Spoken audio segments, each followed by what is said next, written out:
Hi everyone, here we've got ALCATEL 3X from 2020 and let me show you how to change keyboard language on this device.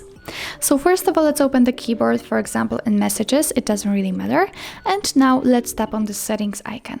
Now let's tap on the languages obviously, and here we've got the list of previously added languages. We've got only English right now.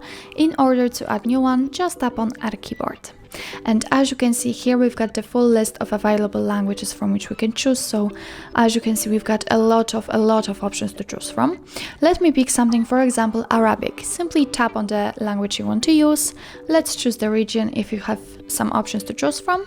Now we've got some keyboard options, so just tap and mark the one you want to use and tap on Done. And as you can see, our new language has been immediately applied to our list. Now let's get back to the keyboard. And as you can see here, we've got some changes. First of all, on the spacebar, we've got the name of the language we are currently using. And next to it, we've got the globe icon. So now I am typing English, but after tapping on the globe icon, I can switch to the Arabic one. And also on the spacebar, it is visible. Let's tap on it again, and again, I'm typing English.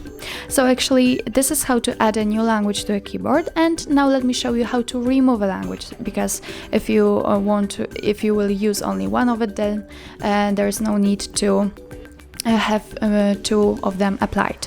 So let's tap on the settings and let's go to the languages. Now let's tap on this edit icon, tap on the one you want to remove and tap on the trash bin icon. And as you can see, it immediately disappears. Now let's get back to the keyboard, and here we've got no globe icon, and also the spacebar is empty, so it means that we can only type in English. So that's all. This is how to change keyboard language in your ALCATEL 3X 2020.